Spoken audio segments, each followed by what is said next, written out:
Marie-Françoise Therese Martin was born on January 2nd, 1873, and baptized 2 days later on January 4th. 21-year-old Therese described her earliest memories of home life in France. All my life, God surrounded me with love.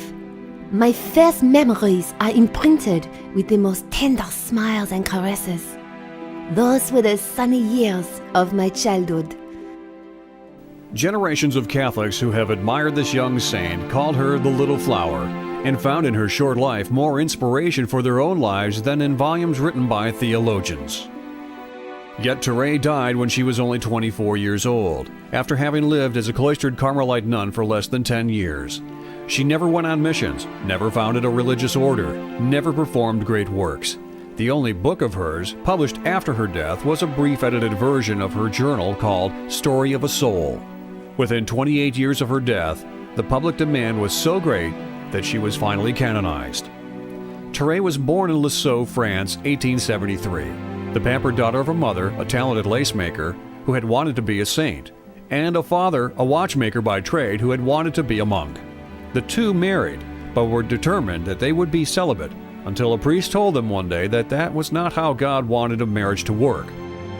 Within the next 15 years, Zélie Martin bore 9 children, 7 girls and 2 boys. We lived only for them. They were all our happiness. Zélie Martin. The Martins' delight in their children turned to shock and sorrow as tragedy relentlessly and mercilessly stalked their little ones.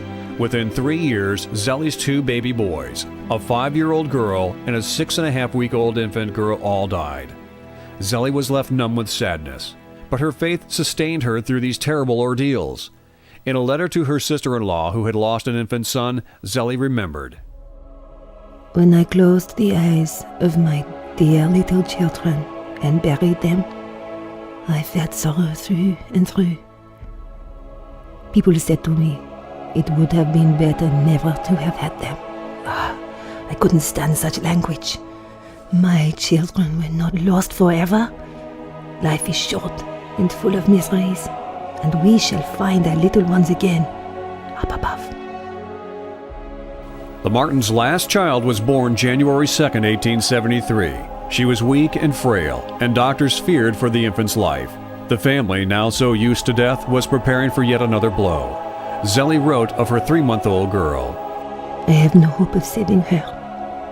The poor little thing suffers horribly. It breaks your heart to see her.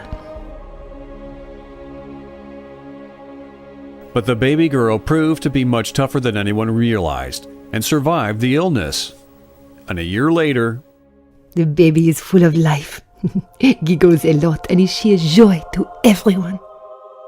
death seemed to grant a reprieve to the Martin household. Although suffering had left its mark on mother and father, it was not the scar of bitterness. Louis and Zélie had already found relief and support in their faith. The series of tragedies had intensified the love of Louis and Zélie Martin for each other. They poured out their affections on their 5 surviving daughters.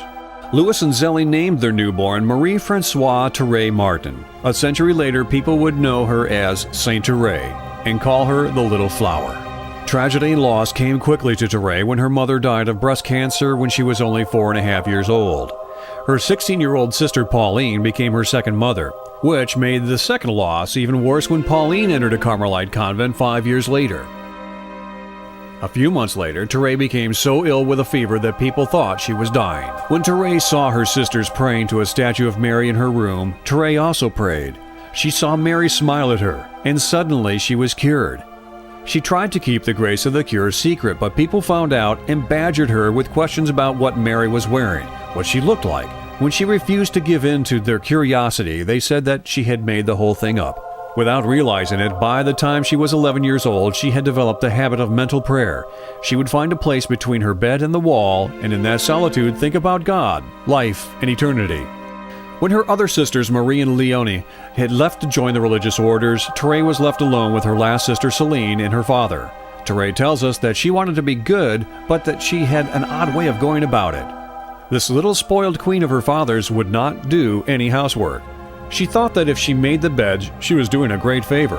Every time Therese even imagined that someone was criticizing her or did not appreciate her, she would burst into tears. Then she would cry because she had cried. Any inner wall she built to contain her wild emotions crumpled immediately before the tiniest comment. Therese wanted to enter the Carmelite convent to join Pauline and Marie, but how could she convince others that she could handle the rigors of Carmelite life if she could not handle her own emotional outbursts? She had prayed that Jesus would help her, but there was no sign of an answer.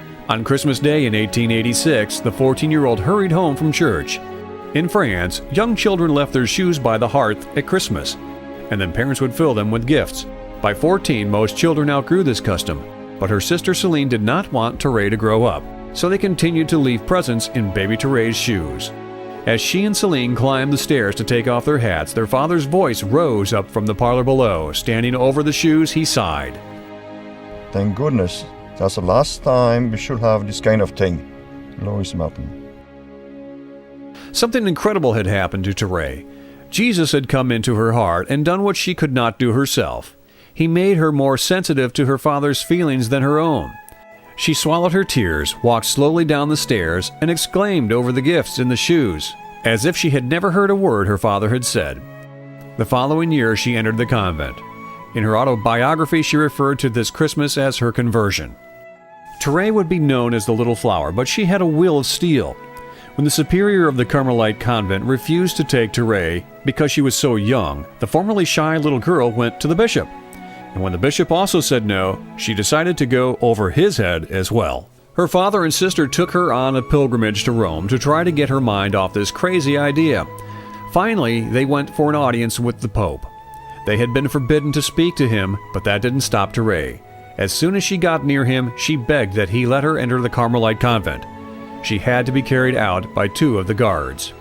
But the vicar general, who had seen her courage, was impressed, and soon Therese was admitted to the Carmelite convent that her sisters Pauline and Marie had already joined. Her romantic ideas of convent life and suffering soon met up with reality in a way she had never expected. Her father suffered a series of strokes that left him affected not only physically but mentally. When he began hallucinating and grabbed for a gun as if going into battle, he was taken to an asylum for the insane. Horrified, Therese learned of the humiliation of the father she adored and admired, and of the gossip and pity of their so-called friends. As a cloistered nun, she could not visit her father. This began a horrible time of suffering when she experienced such dryness in prayer that she stated, Jesus isn't doing much to keep the conversation going. She was so grief-stricken that she often fell asleep in prayer. She consoled herself by saying that mothers love children when they lie asleep in their arms, so that God must love her when she slept during prayer. She knew as a Carmelite nun she would never be able to perform great deeds. Love proves itself by deeds. So how am I to show my love? Great deeds are forbidden me. The only way I can prove my love is by scattering flowers. And these flowers are every little sacrifice, every glance and word, and the doing of the least actions for love. She took every chance to sacrifice, no matter how small it would seem. She smiled at the sisters she didn't like. She ate everything that she was given without complaining, so much so that she was often given the worst leftovers. One time she was accused of breaking a vase when she was not at fault. Instead of arguing, she sank to her knees and begged forgiveness. These little sacrifices cost her more than bigger ones, for those went unrecognized by others. No one told her how wonderful she was for these little secret humiliations and good deeds. When her sister Pauline was elected prioress, she asked Therese for the ultimate sacrifice. Because of politics in the convent, many of the sisters feared that the Martin family would take over the convent. Therefore, Pauline had asked Therese to remain a novice in order to allay the fears of the others that the 3 sisters would push everyone else around. This meant she would never be a fully professed nun, that she would always have to ask permission for everything she did. This sacrifice was made a little sweeter when her sister Celine entered the convent after her father's death. 4 of the sisters were now together once again. Therese continued to worry about how she could achieve holiness in the life she led. She did not want to be just good, she wanted to be a saint. She thought there must be a way for people living hidden little lives like hers. I feel in me the vocation of the priest. I have the vocation of the apostle. Martyrdom was the dream of my youth, and this dream has grown with me. Considering the mystical body of the church, I desired to see myself in them all. Charity gave me the key to my vocation. I understood that the church had an art, and that this art was burning with love.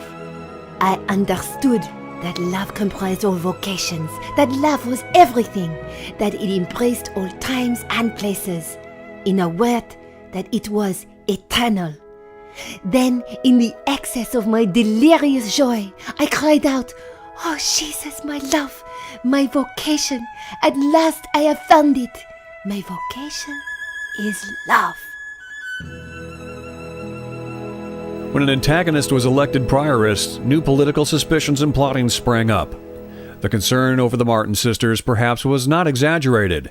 In this small convent, they now made up 1/5 of the population. Despite this, and the fact that Therese was a permanent novice, they put her in charge of the other novices. Then, in 1896, she became ill. She kept working without telling anyone until she became so sick a year later that everyone knew it.